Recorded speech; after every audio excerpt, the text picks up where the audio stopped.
أما بعد فقال سبحانه وتعالى في كتابه المجيد أعوذ بالله من الشيطان الرجيم بسم الله الرحمن الرحيم إن الدين عند الله الإسلام صلوات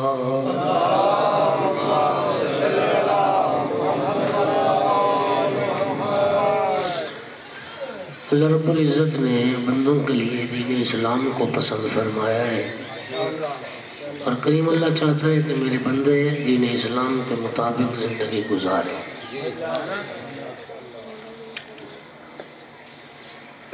نہج البلاغہ میں جناب امیر المومنین علیہ السلام کا ایک ارشاد گرامی ہے۔ جناب جابر بن عبداللہ انصاری کو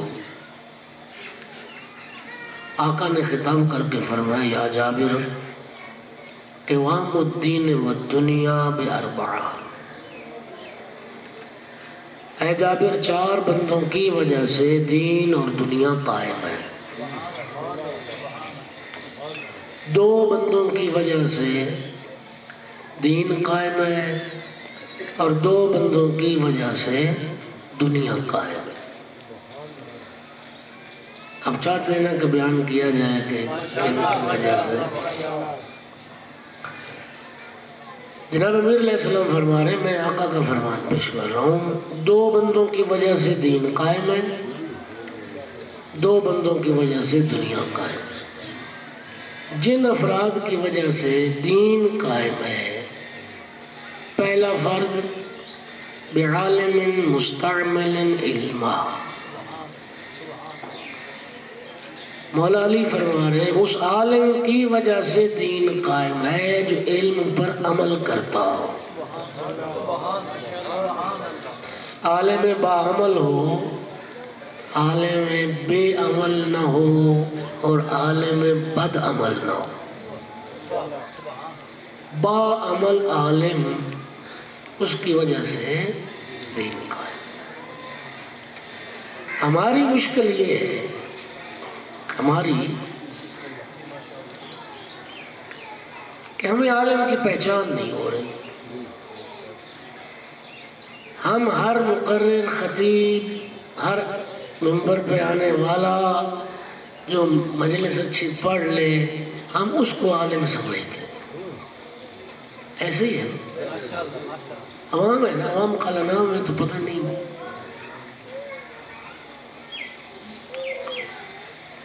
عالم و عمل کی وجہ سے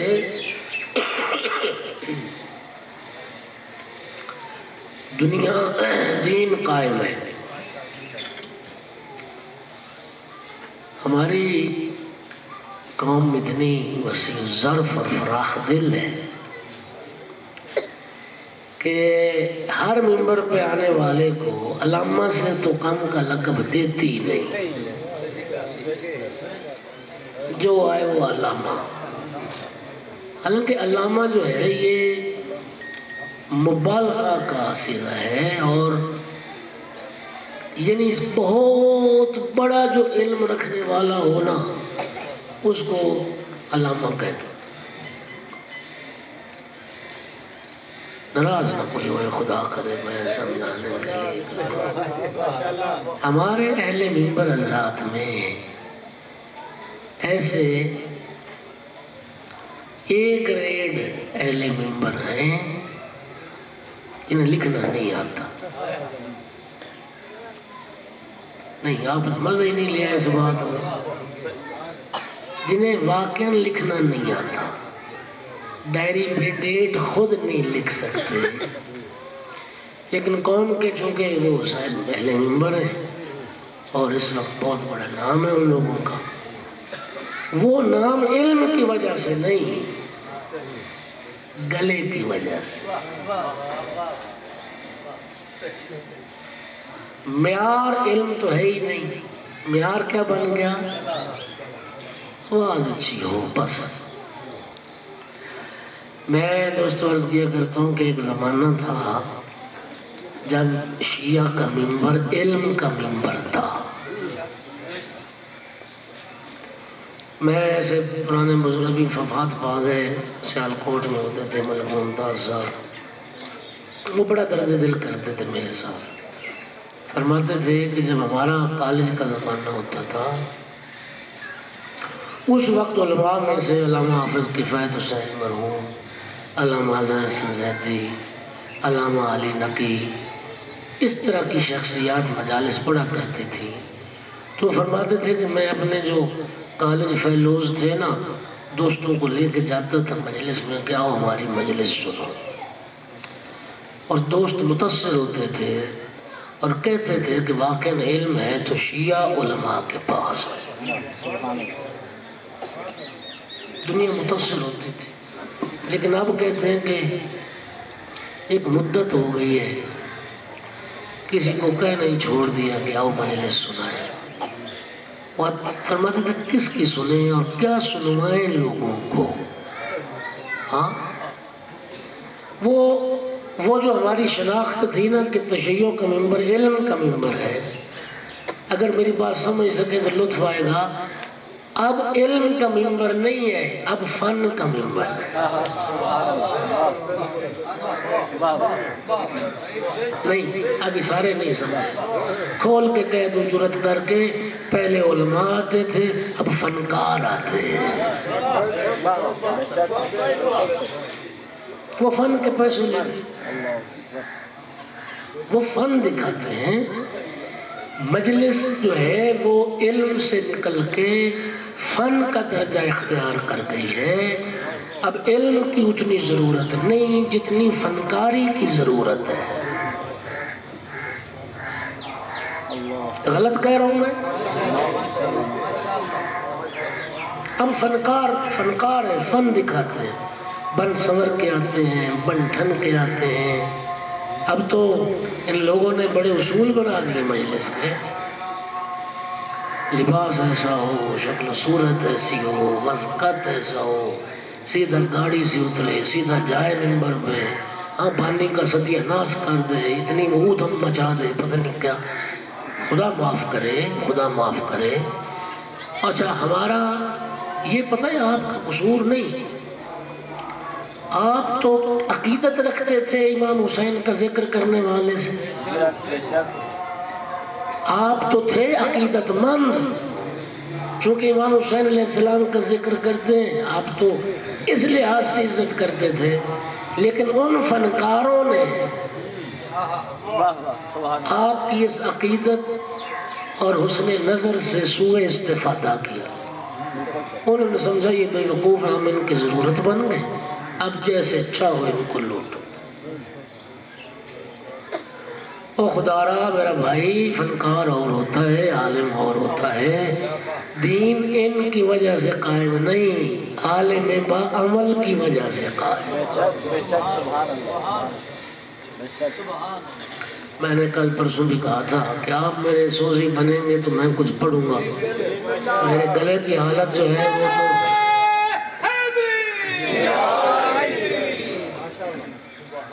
اللہ آپ کو سلامت رکھے. عالم بعمل کی وجہ سے. اچھا سید الانبیاء نے فرمایا تھا من اہان عالما فقد اہاننی ومن وقر عالما فقد وقرنی. آقا کی حدیث ہے جس نے عالم دین کی عزت کی اس نے میں محمد کی عزت کی، جس نے عالم دین کی اہانت کی اس نے میں محمد کی اہانت کی. آج کل زبانیں کھلی ہوئی ہیں ان کی فقہاء کے خلاف، ہر عالم کے خلاف، ہر فقیہ کے خلاف، ہر مجتہد کے خلاف. یہ کیوں ہے پتہ ہے کیوں؟ یہ صرف اس لیے ہے علماء کے قریب جائیں گے، شعور بیدار ہوگا، فکر کھلے گی، حقائق کا پتہ چلے گا، حق و باطل میں تمیز ہوگی، سچ جھوٹ کا فرق نظر آئے گا. اور جب یہ چیزیں ان کو پتہ چل گیا تو پھر ہماری جہالت کا کون خریدار بنے گا؟ پھر ہمیں کون پوچھے گا؟ پھر ہمارا پتہ کون لے گا؟ پھر ہماری جہالت کون خریدے گا؟ صرف اس ڈر سے اتنا پروپیگنڈا انہوں نے شروع کر دیا ہے، علماء کے قریب نہ جانا، علماء کے قریب نہ جانا، یہ منکر ولایت ہے، یہ فلاں ہے، یہ پتہ نہیں، ہر تہمت اتہام انہوں نے لگایا۔ کیوں؟ صرف اس لیے کہ تم جاہل رہو، نہ شعور آئے، نہ ہمارا کاروبار مندہ ہو۔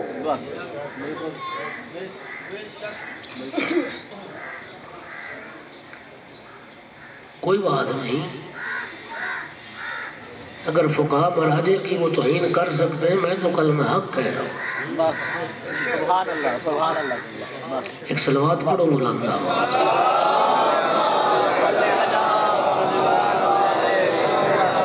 ایمانداری سے بتاؤ یہ حالات ہیں یا نہیں؟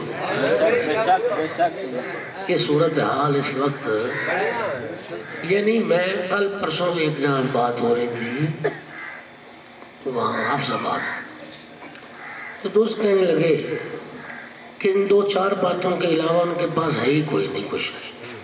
ایک شہادت سال صاحب، دوسرا محمد حسین ڈھکو، تیسرا مقصر والا معاملہ، ہاں، اور چوتھا تقلید والا اور علماء کے خلاف۔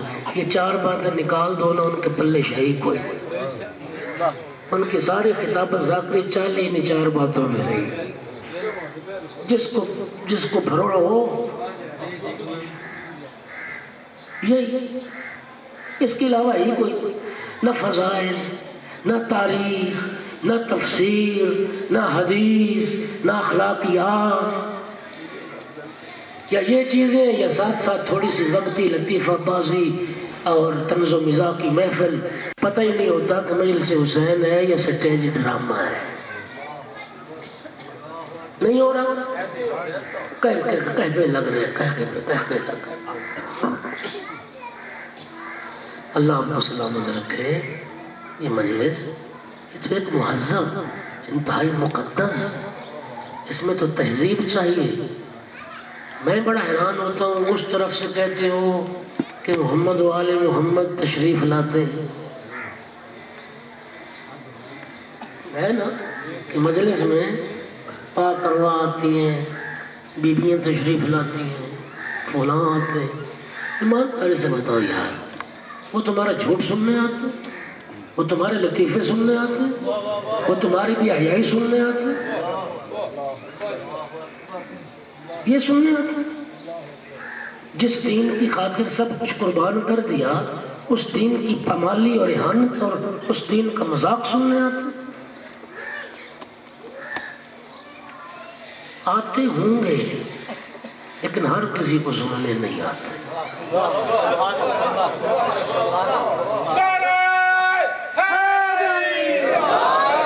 معیار ہی کوئی نہیں رہے۔ مجھے یاد ہے اس سال قبلہ تھے ساتھ حج پہ یا کون، آج مجھے مکہ کعبۃ اللہ حرم شریف کی نا چھت پہ ہم بیٹھے تھے نماز آخری اوپر، تو ہمارے یقل استار شاہ کے ایک وہ ایم پی اے بھی رہے مشرف دور میں،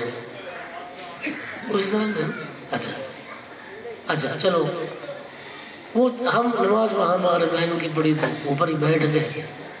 وہاں سے کعبہ شریف کا نظارہ بڑا اچھا ہوتا ہے، تو وہی گپ شپ میں بیٹھ گئے، اور لوگ بھی تھے، تو بحث ایسے پاکستان کی مجالس کی اور ذاکری کی اور یہ ساری چل نکلی۔ تو پھر بحث میں یہ بھی چل نکلی کہ پاکستان کا اس وقت سب سے بڑا عالم کون ہے۔ تو ایک صاحب کے چونکہ چہتے تھے، فین تھے، انہوں نے کہا کہ جو وہ صاحب ہے نا پاکستان کا اس وقت سب سے بڑا عالم ہو۔ میں نے کہا کہ تمہیں کیسے پتا ہے کہ سب سے بڑا عالم ہو؟ عالم کے علم کی تشخیص جاہل تو نہیں کر سکتا، عالم کے علم کی تشخیص بھی عالم ہی کر سکتا ہے۔ میں نے کہا تمہیں کیسے پتا ہے کہ وہ سب، یہ ہے علم کا معیار، کہ چونکہ پیسے وہ زیادہ لیتا ہے لہذا عالم بھی بڑا وہ ہے۔ یہ ہمارے ایک پتہ نہیں وہ چینل کون سا جس پہ ایک وہ عزیزی آتا ہے، دنیا چینل، وہ پتہ ہے ایک شو کے کتنے لاکھ لیتے ہیں؟ میں نے کہا اگر پیسہ معیار ہو تو پھر بڑا عالم تو وہ ہے، اس لیے کہ وہ کئی لاکھ لیتا ہے ایک شو کے۔ میں نے کہا حرم میں بیٹھے کعبہ شریف سامنے، میں نے کہا خدا کے لیے ایمانداری سے بتاؤ، پورے پاکستان میں میرا چیلنج ہے، جس عالم کا نام تم لے رہے ہو ایک بندہ مجھے پورے پاکستان سے دکھا دو جو کھڑا ہو کر یہ کہے میں بے نماز تھا، اس عالم کی مجلس سننے کے بعد میں نمازی بنا، میں روزہ نہیں رکھتا تھا، اس عالم کی مجلس میں سنی اور میں تبدیل ہوا اور میں اب روزے کا پابند ہو گیا، میں داڑھی منڈواتا تھا، اس عالم کی مجلس سنی اور میں بارش ہو گیا، میں پہلے شراب پیتا تھا، اس عالم کی مجلس سنی اور میں نے توبہ کر لی، میں پہلے خمس و زکوٰۃ نہیں دیتا تھا، اس عالم کی مجلس سننے کے بعد میں تبدیل ہوا۔ میں نے کہا کوئی ایک فرد دکھا دو کہ جس میں اس نے کوئی تبدیلی پیدا کی۔ سن رہے ہو؟ تمہاری بھی ذمہ داری ہے، تمہاری بھی۔ حضرت میر نے ایک جملہ فرمایا نہج البلاغہ میں کچھ لوگوں کی توصیف میں کہ وہ ایسے ہیں کہ جدھر کی ہوا ہو ادھر ہی ہو جاتا ہے، تم ایسے نہ بنو، اللہ نے تمہیں عقل دیا، شعور دیا، کب اس شعور سے کام کب لو، تمہاری ذمہ داری ہے، تم قوم کا ایک فرد ہو، ہر فرد ملت کے مقدر کا ستارہ، مجمع معیار نہیں ہوتے، کثرت معیار اگر حق کا معیار اور حق کا میزان اگر مجمع کی کمی زیادتی ہے پھر علی کو حق کہنا چھوڑو، معاویہ حق پہ ہے۔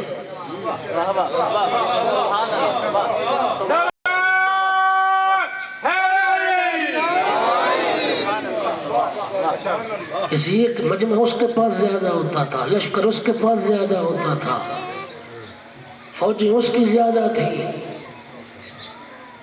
یہ تاریخی حقائق ہے جو میں عرض کر رہا ہوں، یہ معیار ہوتا ہے، اس کی مجلس زیادہ سننے والے ہیں اور اس کی مجلس کم سننے والے نہیں، معرفت پیدا کرو، دین کا علم ایک الگ شے ہے، یار کتنی 2 اور 2 4، 2 اور 2 4، بغیر سیکھے دین کا علم آتا ہے؟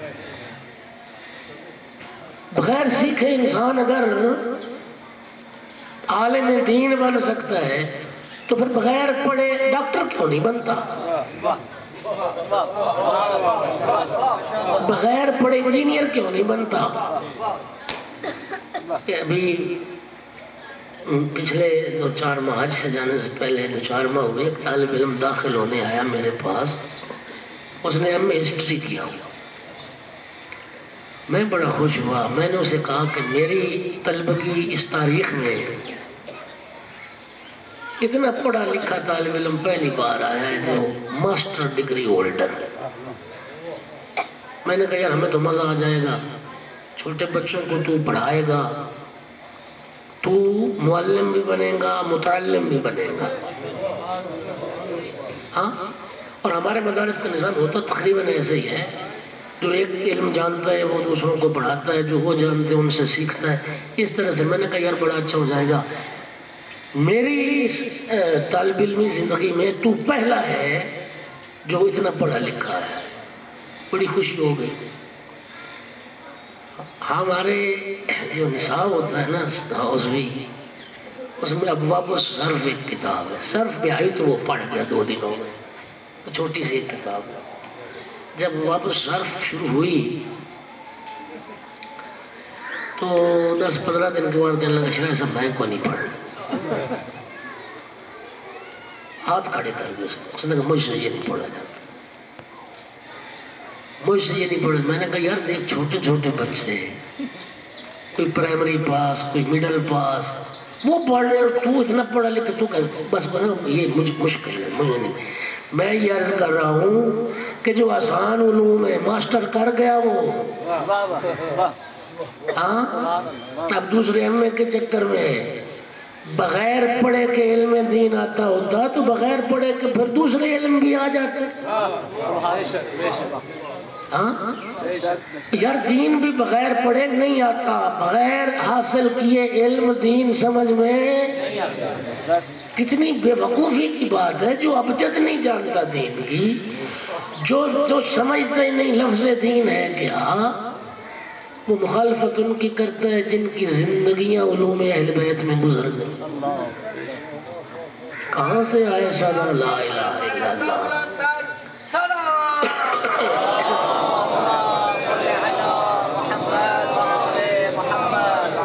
عالم بعمل کی وجہ سے دین قائم ہے، علی مولا فرما رہے ہیں. اور دوسرا بندہ جس کی وجہ سے دین قائم ہے حیران ہو جاؤ گے. مولا میر فرماتے ہیں وَبِجَاهِلٍ لَا يَسْتَنْكِفُ أَن يَتَعَلَّمَ. اس جاہل کی وجہ سے بھی دین قائم ہے جو دین سیکھنے میں شرم نہ کرے، جو دین سیکھنے میں حیا نہ کرے، شرم نہ کرے، اس جاہل کی وجہ سے بھی دین قائم. ظاہر دین قائم ہو گیا نا. جس چیز کو نہیں جانتا جب پوچھے گا تو دین سمجھ میں آ جائے گا، اس پہ عمل کر لے گا. نتیجہ کیا ہوگا کہ وہ جاہل پوچھنے والا ہو. ماشاءاللہ. اچھا کئی لوگ جاہل ہوتے ہیں بیچارے شرم سے پوچھتے ہیں کہ مولوی گاڑی نہ بہ جائے. اللہ کرے مولوی بھی کوئی بندے کا پتر ہو سمجھان والا. کئی لوگ اپنی توہین کے خوف سے بھی نہیں پوچھتے. بعض اوقات ہوتا ہے ایسا کہ مولوی جذباتی ہو گئے، 80 سال تیری عمر ہو گئی تیرے حوصلے جنابت نہیں پتا. یار کیا ہو گیا نہیں پتا تو اب پتا چل جائے گا. پوچھو، شرم نہ کرو، حیا نہ کرو. البیرونی جانتے یہ مر رہا تھا، ایک فقیر ان کو دیکھنے آئے، عادت کے لیے آئے. البیرونی نے کوئی وراثت کا مسئلہ پوچھ لیا. فقیر بڑے حیران ہوئے، تو مر رہا ہے، تیری روح نکل رہی ہے اور تجھے وراثت کے مسئلے یاد ہیں. البیرونی نے بڑی خوبصورت بات کی، کہنے لگا مجھے صاحب یہ بتاؤ جاہل مردہ ہوں اچھا ہے یا ایک مسئلے کا علم لے کے دنیا سے چلا جاؤ. سبحان اللہ.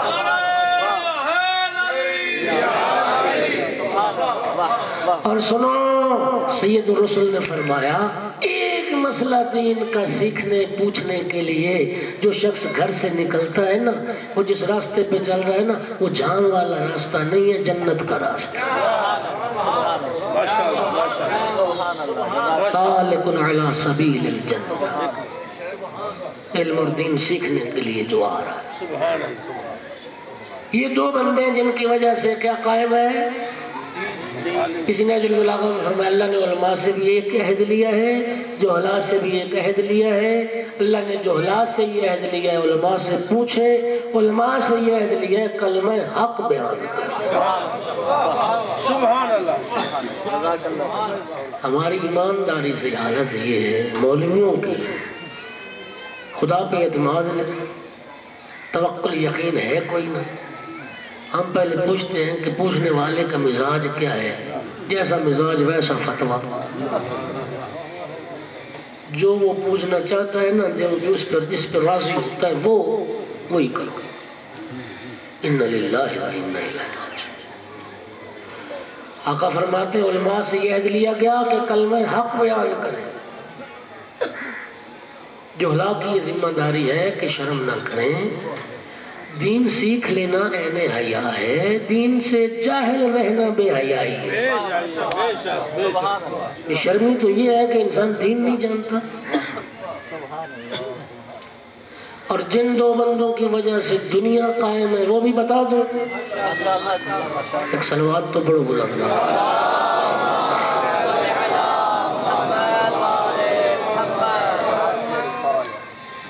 مولا فرماتے ہیں جن کی وجہ سے دنیا قائم ہے بجواد لا یبخل بمعروف، اس مالدار کی وجہ سے دنیا قائم ہے جو اپنی عطا میں بخل نہ کرے. ماشاءاللہ ماشاءاللہ. یعنی سخی بنو. اللہ نے اگر مال دیا ہے نا تو سپ بن کے بہ نہ جائے. سخی بنو سخی. سخاوت اتنا پسندیدہ امر ہے. مولا امیر المومنین کے پاس جملے خدا جانتا ہے اتنے خوبصورت. سخاوت شریعت میں انتہائی پسندیدہ امر ہے اور بخل انتہائی گھٹیا اور غیر پسندیدہ امر ہے. مولا امیر فرماتے ہیں جو سخی لوگ ہوتے ہیں نا وہ لوگوں کے پاس جاتے ہیں, لوگوں کی دعوتوں قبول کرتے ہیں, ان کے پاس جا کے کھاتے ہیں, صرف اس لیے جا کے کھاتے ہیں کہ وہ بھی ان کے پاس آئیں اور کھائیں. بخیل جو ہے وہ کسی کے پاس جاتا ہی نہیں کہ کل وہ ادھر ہی نہ آ جائیں. اس سے زیادہ خوبصورت غورب الحکم میں یہ بھی کلام امیر المومنین کا مجموعہ ہے. بڑا ہی مجھے تو لطف آتا ہے, پتہ نہیں اب آپ وہ لذت حاصل کرتے یا نہیں. جناب امیر نے فرمایا لذت اللیوم فی الطعام و لذت الکرام فی الاطعام. علی فرماتے ہیں گھٹیا لوگ کھا کے خوش ہوتے ہیں, کریم کھلا کے خوش ہوتے ہیں.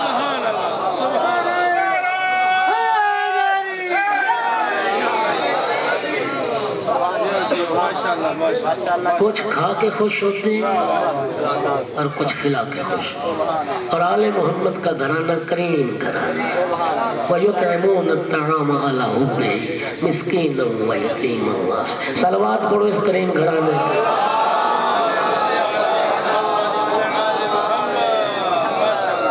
سبحان اللہ سبحان. جب تک امام معصوم تھے ظاہر لوگ جاتے تھے, مسائل پوچھتے تھے, شرعی تکلیف حل ہو جاتی تھی. مجھے بتائیے امام تو چلے گئے پردہ غیب میں, ہمیں بے بہار چھوڑ گئے. امام کی ذمہ داری نہیں تھی کہ ہماری ہدایت کا کوئی سبب تو بنا کے جاتے, کسی کے حوالے تو ہمیں کرتے. قیامت تک اگر زندگی ہے, قیامت تک دین ہے, قیامت تک دین کے مسائل رہنے ہیں, تو امام علیہ السلام کسی کے حوالے تو کرتے ہیں کہ ہمارے بعد اگر مشکل دین کی آ جائے, کوئی مسئلہ دینی پیدا ہو جائے تو پھر جا کے فلاں سے پوچھ لیں. یہ امام کا حق بنتا تھا یا نہیں بنتا تھا نا؟ تو پھر امام نے اپنے اس فریضے کو ادا کیا ہے. امام علیہ السلام نے یہ حق ادا کیا ہے. پردہ غیبت میں جانے سے پہلے بارہویں آقا فرما گئے تھے وَأَمَّ الْحَوَادِثُ الْوَاقِعَةُ فَارْجِعُوا فِيهَا إِلَىٰ رُوَاةِ أَحَادِيثِنَا. یہ حادثہ کہتے ہیں نئے واقعات. عربی میں ہم حادثہ کہتے ہیں, اردو میں ایکسیڈنٹ ہو گیا, حادثہ ہو گیا. حوادث حادثہ نیا واقعہ کوئی ہو جائے اس حادثہ. اما الحوادث الواقعہ, نئے حالات اور واقعات پیش آتے رہیں گے. مثلا اس زمانے میں انٹرنیٹ نہیں تھا, انٹرنیٹ آ گیا. ماشاءاللہ ماشاءاللہ. اب جانتی ہوں انٹرنیٹ کے متعلق کتنے مسائل پیدا ہو گئے شریعت میں. امام تک تو رسائی نہیں, اب ہم کہاں جائیں اور کہاں سے جا کے پوچھیں. آج نیٹ کا زمانہ ہے, سائنس کتنی ترقی کر گئی ہے جی, کلوننگ ہو رہی ہے. آج پتہ نہیں کتنے انسانی ڈاکٹری جو ہے طب پتہ نہیں کہاں پہنچ گئی ہے. تو یہ جو مسائل نئے آ رہے ہیں, ان میں انسان کہاں جائے, کدھر رجوع کرے, کس سے پوچھے. کیا دین ہر مشکل کا حل نہیں؟ ہم تو کہتے ہیں دین مکمل ضابطہ حیات ہے, تو پھر وہ کیسا ضابطہ حیات ہے کہ ہمیں اپنے دین کا مسئلہ پتہ ہی نہیں لگ رہا کہ کہاں جائے. وراثت کا مسئلہ, انسان چاند پہ پہنچے, انسان مریخ پہ جا چکا ہے نا, اب وہاں کیا حکم ہے نماز کا, روزے کا. ماشاءاللہ ماشاءاللہ. اگر بندہ مریخ پہ پہنچ گیا, اب تو مریخ چاند پہ دنیا بسانے کی باتیں ہو رہی ہیں, وہاں لوگ جائیں گے تو پھر نماز روزے کا حکم کیا ہوگا, وہاں قبلہ کے مسائل کیا ہوں گے. یہ سارے مسائل ہیں یا نہیں ہیں؟ تو اب کدھر جائیں. اس لیے امام علیہ السلام فرما کے گئے اما الحوادث الواقعۃ فارجعوا. نئے حالات و مسائل جب پیش آئیں گے تم رجوع کرنا الی روات احادیثنا، ہماری احادیث کو بیان کرنے والوں کی طرف. سبحان اللہ سبحان اللہ سبحان اللہ. فَإِنَّ حُجَّتِي عَلَيْكُمْ وَأَنَا حُجَّةُ اللَّهِ عَلَيْهِمْ، میں ان علماء اور راویان حدیث پر حجت ہوں اللہ کی طرف سے، اور وہ فقہاء علماء میری طرف سے تم پر حجت ہیں. الراد علیہم کالراد علینا، جس نے ان فقہاء علماء کی بات کو رد کیا اس نے ہمارے حکم کو رد کیا. سبحان اللہ سبحان اللہ. امام کہتے ہیں جاؤ علماء سے پوچھو، جاہل کہتا ہے تقلید حرام ہے، تقلید حرام ہے. عالم کی حرام ہے، جاہل کی جائز ہے. سبحان اللہ. نہیں اپڑے نہیں، اپڑے ہی نہیں، اپڑے ہی نہیں. تقلید کسے کہتے ہیں؟ تقلید کیا ہے؟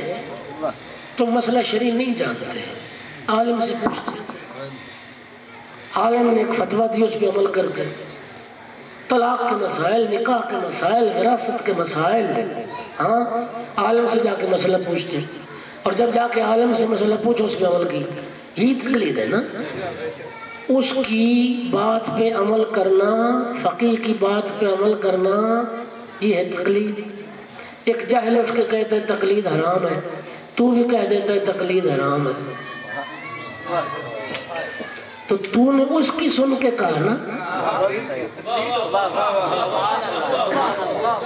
وہ بھائی تو نے اس کی سن کے کہا نا، تو نے جاہل کی تقلید کر لی، وہ جائز ہو گئی.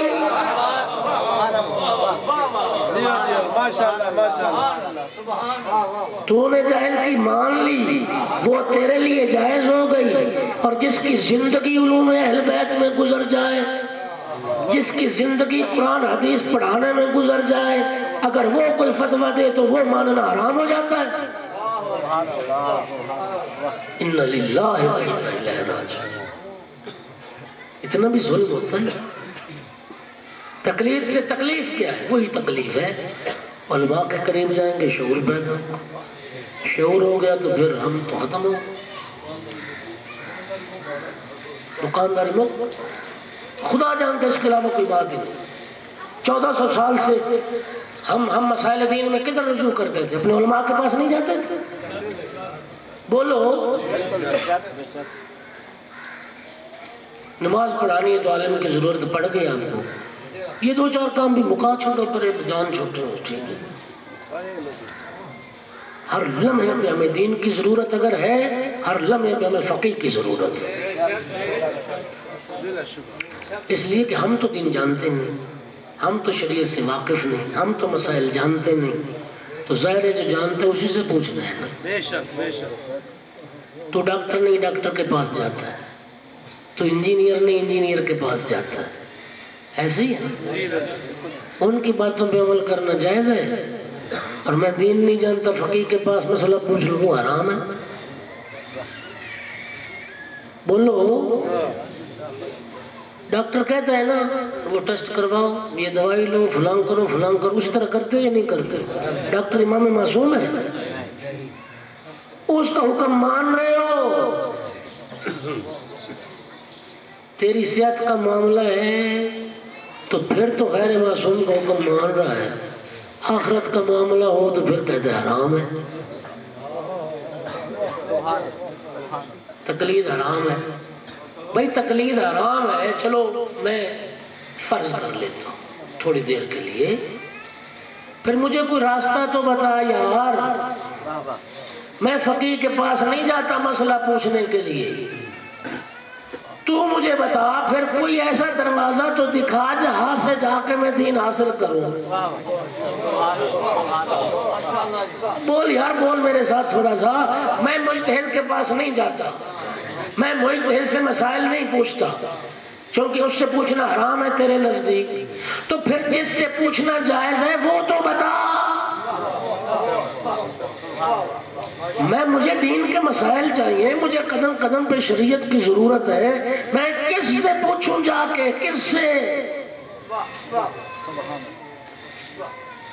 دوڑے پڑھنے والا دین کے مسائل جانتا ہے، سورے لگانے والا دین کے مسائل جانتا ہے. ادھر تو نہیں جانے دیتا، دوسرا دروازہ تو نہیں دکھاتا. سبحان اللہ سبحان اللہ. کیا ہماری زندگیاں معطل میں ہیں؟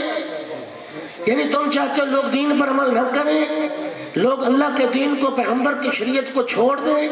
جس دین کی خاطر کربلا سجائی امام حسین علیہ السلام نے، اس دین سے باغی ہو جائیں لوگ. اگر اس دین پر عمل کرنا ہے تو اس زمانے میں اس کے علاوہ چارہ نہیں ہے. امام پردہ غیب میں بیٹھے ہیں، امام تک تو رسائی نہیں ہے. اب دین سیکھنے کے لیے آج آ کے یہی اجتہاد کا دروازہ کھلا ہے. بے شک. مجتہد سے فقیر سے پوچھنا، اس کے فتوے میں عمل کرنا تقلید ہے. ہوا بنا کے تقلید کے خلاف سوالیں کھلی. مجتہد پیسے مانگتا ہے، شرینی دینی پڑتی، فقیر کو ٹیکس دینا پڑتا ہے. جو جیبیں کاٹتے ہیں ان کی ماننا جائز. جو تجھے تیری آخرت میں کامیابی دے وہ حرام ہوگی اس کے بعد میں. جو تجھے جہنم سے بچانا چاہے وہ حرام. معطل ہو جاتی ہماری زندگی اگر فقہاء نہ ہوتے. وقت بڑے تیزی سے گزر گیا. ہمارے معاشرے میں یقین کیجیے علماء سے دوری کی وجہ سے اتنے مسائل پیدا ہو رہے ہیں، ابھی تک شعور ہی نہیں عوام کو. میں ایک مثال دینے لگا، اور وہ مثال جو ہمارے معاشرے میں موجود ہے. میں نے بیٹی کی شادی کہیں کر دی، ٹھیک ہے. اب وہ جو میرا داماد تھا میری بیٹی کو بساتا نہیں، گھر آباد نہیں کرتا. میں کہتا ہوں طلاق دے دے، وہ کہتا ہے طلاق بھی نہیں دے. توجہ، نہ حقوق ادا کرتا ہے زوجہ کے، نہ طلاق دے کے اس کو فارغ کرتا ہے. کہتا میں نے ذلیل ہی کرنا ہے اس کو. تو چلا جاتا ہے عدالت میں، تو جاتا ہے کھلا لے لیں گے عدالت سے. مذہب اہل بیت میں عدالت سے لی ہوئی طلاق شرعی طلاق نہیں. عدالت جو طلاق دیتی ہے وہ شرعی طلاق نہیں. تو نے لے لی عدالت سے طلاق، آگے کر دیا نکاح، وہ نکاح پہ نکاح زنا ہوتا رہے گا.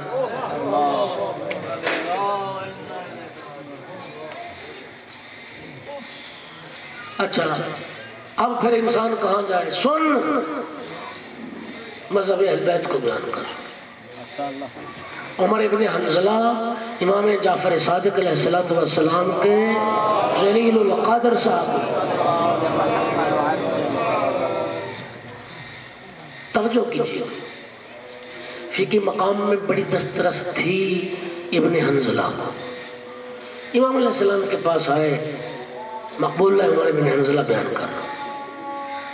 ابن رسول اللہ، اگر آپ کے دو چاہنے والے، دو شیعہ، دو ماننے والے آپ کے کسی مسئلے پہ جھگڑا اگر ہو جائے ان کا، مثلا اس روایت میں لفظ ہے مثلا وراثت، ایک زمین پہ جھگڑا ہو گیا، دونوں آپ کے شیعہ ہیں، ایک کہتا ہے میرا حق ہے، دوسرا کہتا ہے میرا حق ہے.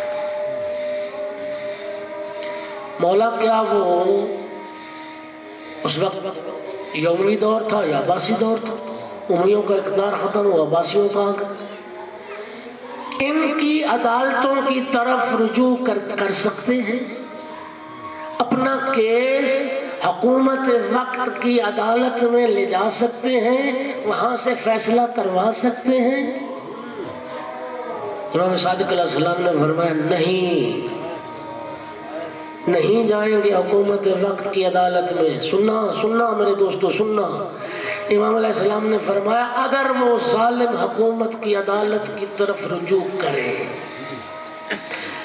اور حکومت کا جج فیصلہ کر دے اسی کے حق میں جس کا وہ حق تھا، فیصلہ بھی ٹھیک ہو گیا. جس کی وہ زمین بنتی تھی جج نے اسی کو دے، اسی کے حق میں فیصلہ کر. امام فرما رہے امام صادق علیہ السلام فرمایا پھر بھی اس کے لیے اس میں تصرف کرنا حرام ہے. اس کے لیے ایسے ہی ہے جیسے خنزیر ہے کھانا. ابن حنظلہ حیران ہو گیا، ابن رسول اللہ یہ کیوں؟ جس کا حق تھا عدالت نے اسی کو اس کا حق دے دیا، اور آپ فرماتے اس کے لیے سحت ہے، اس کے لیے خنزیر ہے، وہ فرمایا اس کے لیے حرام اس لیے ہے۔ اللہ قرآن مجید میں ارشاد فرماتا ہے وَيُرِيدُونَ أَن يَتَحَاكَمُوا إِلَى الطَّاغُوتِ وَقَدْ أُمِرُوا أَن يَكْفُرُوا بِهِ۔ اللہ نے تو حکم دیا تھا طاغوت کا انکار کرنا، انہوں نے طاغوت کو جج بنا لی۔ قرآن کہتا ہے طاغوت کا انکار کرو، ظالم کا انکار کرو، ظالم کے پاس جا کے ظالم کی تائید نہ کرو۔ اس ظالم عدالت میں جا کے انہوں نے اس ظالم کو حق مان لیا، حکم مان لیا، جج مان لیا۔ اب ظالم حکومت کا جج اگر صاحب حق کو بھی حق دے گا، اس کے لیے استعمال کرنا فعل حرام۔ سنو میری بات سنو، یہ مذہب امام جعفر صادق چھوڑ دو، یا آئندہ کے بعد علماء کے خلاف اور فقہا کے خلاف بولنے والی زبانوں کو بند کرو۔ یہ بدبخت جانتے ہی نہیں ہے کہ مذہب امام صادق علیہ السلام ہے کیا۔ اب ابن حنظلہ نے پوچھا یا ابن رسول اللہ، اگر ان عدالتوں نے بھی نہیں جانا تو جو آپ کے دو شیعہ جھگڑ رہے ہیں ایک مسئلے میں، تو جائیں کہاں؟ کون فیصلہ کرے ان کا؟ اس وقت صادق آل محمد نے فرمایا دین میں نظر رکھنے والے، شریعت کے حلال اور حرام کو جاننے والے، ہماری احادیث کو سمجھنے والے فقہا کے پاس لے کے جائیں فیصلہ۔ فقیہ وقت کے پاس فیصلہ لے کے جائیں، وقت کے مجتہد کے پاس فیصلہ لے کے جائیں، پھر جو مجتہد فیصلہ کرے اس فیصلے کو ہمارا حکم سمجھ کے قبول کریں۔ امام فقہا کی طرف رجوع کر۔ اسی طرح مسئلہ ہو گیا، اب وہ داماد وہ بدبخت نہ بساتا ہے بچی کو، نہ طلاق دیتا ہے، عدالت کی طلاق واقع نہیں ہوتی۔ مذہب اہل بیت میں عدالت کی طلاق کی کوئی حیثیت نہیں ہے۔ طلاق جب تک اپنی شرائط کے ساتھ دو عادل گواہوں کی موجودگی میں، اس بچی کی طہارت کے ایام میں، اور صیغہ طلاق جب تک جاری نہ کیا جائے گا طلاق نہیں ہوگی۔ اب صیغہ طلاق تو جاری کرنا شوہر کا حق ہے، نہ شوہر خود طلاق دیتا ہے، نہ کسی کو طلاق کا صیغہ پڑھنے کی وکالت اور اجازت دیتا ہے۔ اب کیا شریعت میں دست و پائیں؟ کیا وہ بچی ساری زندگی ایسے اس کی زندگی برباد ہو جائے، اس کی زندگی معلق ہو جائے؟ یہ ہے فقیہ کی ولایت۔ مجتہد کے پاس جا، امامت کی غیبت کے زمانے میں فقیہ کو امام نے یہ اختیار دیا ہے کہ ایسے مظلوموں کے مددگار بنے۔ فقیہ ولایت رکھتا ہے، اپنی طرف سے صیغہ طلاق پڑھ کے تیری بچی کو آزاد کروا دے۔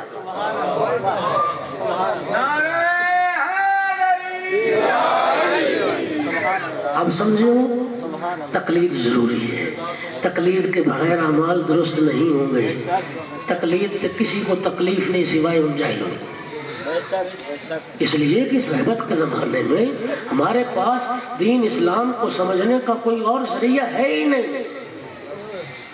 اس دین پہ بڑی قربانی ہے آل رسول کی۔ علی کے یتیم قربان ہوئے اس دین کی خاطر، حسن کا یتیم قربان ہوا اس دین کی خاطر۔ پاک پیغمبر سے کسی نے پوچھا تھا یا رسول اللہ، اللہ کا عرش جو اتنا مضبوط عرش ہے، کبھی اس عرش میں بھی زلزلہ آتا ہے؟ فرمایا جب کوئی یتیم پہ ظلم کرتا ہے، جب کوئی یتیم پہ ظلم کرتا ہے اللہ کا عرش کام کرتا۔ ایک شخص آیا تھا سید الانبیاء کے پاس، یا رسول اللہ دل بڑا سخت ہو گیا ہے، کوئی عمل ہے دل نرم ہو جائے؟ فرمایا یتیم کے سر پہ ہاتھ پھیرا کر تیرا دل نرم ہو جائے۔ عاشور کی شب آئی نا، امام حسین علیہ السلام اپنے ساتھیوں کے ساتھ خیمے میں تشریف فرما ہے، اور شہیدان کربلا کی فہرست مرتب ہو رہی، تو بھی شہید ہے، تو بھی شہید ہے، تو بھی شہید ہے۔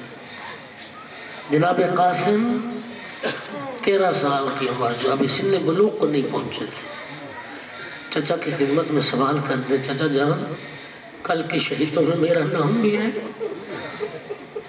امام حسین علیہ السلام نے جواب دینے سے پہلے فرمایا بیٹا پہلے یہ تو بتا موت تیرے نزدیک ہے کیسی؟ عرض کی یا ماں احلی من الاصل، الموت عندی احلی من الاصل، چچا جان میرے نزدیک تو میں موت جو ہے نا شہد سے بھی زیادہ میٹھی۔ اللہ اکبر۔ جب یہ جواب سن لیا نا، اب مولا نے فرمایا ہاں قاسم بیٹا کل کے شہیدوں میں تیرا نام بھی ہے، اور صرف تیرا نہیں، تیرے چھوٹے بھائی علی اصغر کا نام۔ خدا جانتا روایت کے لفظ اپنا نام سنا قاسم خوش ہو گئے، علی اصغر کا نام سنا تڑپ گئے، تڑپ کے سوال کیا حل یاسلون الی الخیام، چچا جان علی اصغر تو ماں کی گود میں ہوتا ہے، کیا یزیدی خیموں میں داخل ہو جائے؟ جناب قاسم کے لیے تصور بھی مشکل تھا، فرمایا نہیں قاسم بیٹا میں جاؤں گا، ہاتھوں پہ اٹھا کے اصغر کو لشکر یزید کے ساتھ۔ بس بڑی عجیب شب تھی، ہر ماں اپنی قربانی تیار کر رہی تھی۔ سلام ہمارا کربلا کی ماؤں کو، حادثہ ہو جائے نا بازار میں، لڑائی شروع ہو جائے، مائیں بچوں کو سنبھالتی، نہ باہر نہ جانا خطرہ ہے۔ اللہ جانتا ہے کربلا کے مائیں کیا عظیم مائیں تھیں، ہر ماں اپنے بیٹے کو کہہ رہی تھی سب سے پہلے تو نے قربان ہو، سب سے پہلے تو نے جان شہادت نوش کر۔ گزر گئی شب عاشور، شہزادہ قاسم چچا کی خدمت میں، چچا مجھے بھی اذن جہاد دیجیے، مجھے بھی موت کی اجازت دیجیے۔ امام مظلوم نے دیکھا، فرمایا تو میرے بھائی حسن کی نشانی، تو حسن کی یادگار۔ یہ اتنی معتبر روایت ہے جو میں عرض کر رہا ہوں، شہزادہ قاسم کو سینے سے لگا کے اتنا روئے غریب کربلا، اس سے پہلے امام حسین کو بلند آواز سے روتا کسی نے نہیں سنا تھا۔ قاسم کو سینے سے لگا کے روئے، حتی غشی علیہما، روتے روتے چچا بھتیجا دونوں غش گئے، غش سے افاقہ ہوا۔ قاسم بیٹا تو میرے بھائی حسن کی نشانی، بچوں کی طرح پالا تھا، علی اکبر سے زیادہ پیارا تھا قاسم، اس لیے کہ 2 سال کی عمر تھی جب امام حسن مجتبیٰ کی شہادت ہوئی، قاسم فقط 2 سال کے تھے۔ امام مجتبیٰ کی شہادت کے بعد جناب قاسم کی ساری تربیت امام حسین علیہ السلام نے کی، بچوں سے زیادہ عزیز تھا۔ جناب قاسم خیمے میں آئے، ماں نے دیکھا، فرمایا قاسم ابھی تو زندہ ہے، تو نے ابھی تک جان قربان نہیں۔ اماں جان کیا کروں، میں تو کئی بار چچا کی خدمت میں گیا ہوں، چچا مجھے دیکھ کے روتے، اجازت نہیں دیتے۔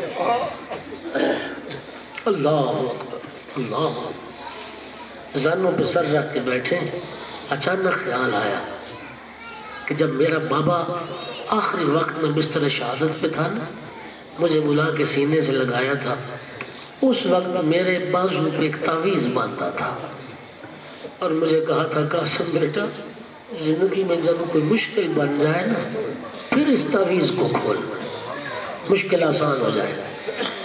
قاسم کہتے اس سے بڑھ کے مشکل اور کیا ہوگی، سب قربان ہو رہے ہیں، مجھے قربان ہونے کی اجازت نہیں۔ تعویذ کو کھولا، وہ تعویذ کیا تھا؟ امام حسن کا خط تھا امام حسین کے نام، بھیا میں کربلا میں نہیں ہوں گا، میری طرف سے قاسم میری قربانی قبول کر لے۔ بھائی تحریر کو پڑا، آنکھوں سے لگایا، بوسے دیے، اب شہزادہ قاسم کو تیار کیا۔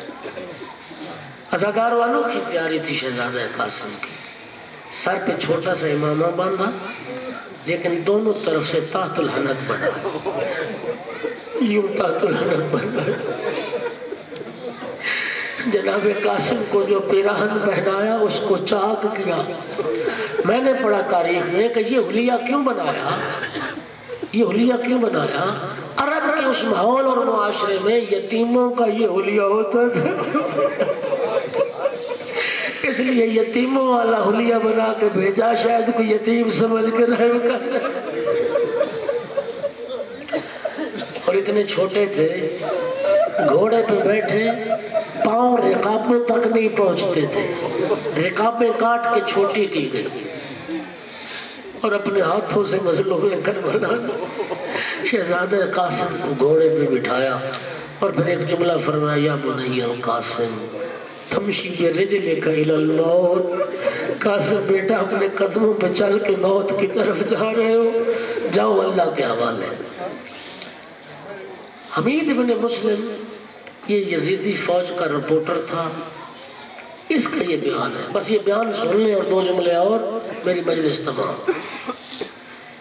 حمید ابن مسلم کہتا ہے یہ عیسائی تھا، یزیدی سپا کا رپورٹر تھا، کربلا میں تھا۔ یہ کہتا ہے کہ امام حسین علیہ السلام کے خیموں کی جانب سے ایک اتنا حسین و جمیل بچہ نکلا اور ایسے نکلا جیسے بدلیوں کی اوٹ سے چاند نکل رہا ہے۔ عزاداروں میری مائیں بہنیں بھی سن رہی، میرا آپ سے سوال ہے، یا رک کے میں ایک سوال کرنا چاہتا ہوں، میرا آپ سے سوال ہے، جو قاسم دشمن کی نگاہ میں چاند تھا، ماں کی نگاہ میں کیا ہے؟ جو دشمن کی نگاہ میں چاند، ماں کی نگاہ میں کیا ہوگا؟ بچہ تھا لیکن تھا تو علی کا پوتا، تھا تو عباس کا شاگرد، خدا کی قسم شجاعت وراثت میں تھی بنی ہاشم۔ ایک ایک کا مقابلہ ہوتا رہا۔ جناب قاسم واصل جہنم کرتے رہے۔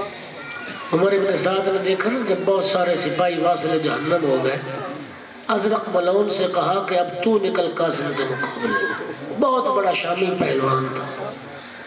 کہتے ابن سعد میری توہین نہ کر، بچوں سے لڑواتا ہے؟ میں نہیں، میری توہین ہے قاسم سے لڑنا۔ ازرق ملعون نے اپنے بیٹے بھیجے، کہا میں بیٹا بھیجوں گا اپنا۔ ایک آیا واصل جہنم، دوسرا آیا واصل جہنم، تیسرا آیا واصل جہنم۔ 4 بیٹے جب واصل جہنم ہوئے نا، ازرق ملعون اب مست ہاتھی کی طرح اٹھا، تلوار ہاتھ میں، دنیا نگاہ میں تاریک ہوگی۔ کریم کربلا نے دیکھا نا کہ اتنا بڑا پہلوان اب قاسم کے مقابلے میں آ رہا ہے۔ کریم کربلا اٹھے، ام فروا کے خیمے میں آئے، آ کے فروا میرے قاسم کے مقابلے میں ایک بہت بڑا پہلوان آ گیا۔ میرے نانا نے فرمایا ماں کی دعا قبول ہوتی ہے، تو دعا کر اللہ میرے قاسم کو فتح دے۔ ماں نے دعا کی، جناب قاسم نے اس ملعون کو بھی واصل جہنم کیا، اس ملعون کو بھی واصل جہنم کیا۔ اتنا اطمینان، 13 سال کا بچہ، جوتے کا تسمہ کھل گیا، گھوڑے پہ بیٹھے بیٹھے تھوڑا سا جھکے تسمے کو باندھنے کے لیے، بس جو ہی جھکے نا ایک شخص نے سر پہ تلوار کا وار، بس وار کا لگنا تھا حسن کے یتیم پہ تلوار۔ اب گھوڑے پہ سنبھل نہیں سکے، جب سنبھلے نہیں نا، عزادار و ہجوم تھا کٹھا، ایسی ایک بھگدڑ مچی، بس ایک آواز آ رہی تھی، ہائے چچا میں پامال ہو، ہائے چچا میں پامال ہو، یا آواز رکھنی، چچا میری مدد کو پہنچیے۔ عزاداروں جیسے باز اپنے شکار پہ چپٹتا ہے، اتنی تیزی سے امام حسین قاسم کی لاش پہ آئے اور آ کے ایک جملہ فرمایا، یا بنی القاسم، قاسم بیٹا تیرے چچا کے لیے کتنا دشوار ہے، تو مدد کے لیے پکارے، تیرا چچا تیری مدد نہ کر سکا۔ عزاداروں لاشا پامال ہوا، لیکن اس طرح پامال نہیں ہوا کہ بدن ٹکڑے ٹکڑے ہوا۔ میں معتبر روایت پڑھ رہا ہوں، کریم کربلا نے بچہ تھا جنہیں ہاتھوں پہ اٹھا کے گھوڑے پہ بٹھایا تھا، تب جب بدن کی ہڈیاں ٹوٹ جاتی ہیں جب بدن سے ہڈیاں ریزہ ریزہ ہو جائیں. یہی وجہ تھی جب قاسم کا لاشا اٹھایا، قاسم کا سینہ اپنے سینے کے ساتھ، جناب قاسم کے پاؤں زمین کربلا پہ خط کھڑے، گنجے شہیدوں میں لا کے قاسم کی لاش کو رکھا. جناب ام فروا نے پوچھا مولا کیا میرے بیٹے نے وفا نہیں کی؟ فرمایا ام فروا تیرے بیٹے نے تو وفا کا رنگ بدل دیا. کریم کربلا آئے، ایک طرف علی اکبر کی لاش، ایک طرف قاسم کی لاش، درمیان میں بیٹھا حسین، ایک ہاتھ علی اکبر کی لاش پہ، ایک ہاتھ قاسم کی لاش پہ. امام حسین کا مرثیہ شروع ہوا، ماں غربتا، میرا اللہ حسین غریب ہو گیا، میرا اکبر بھی مارا گیا، میرا قاسم بھی مارا گیا. ماتم قاسم.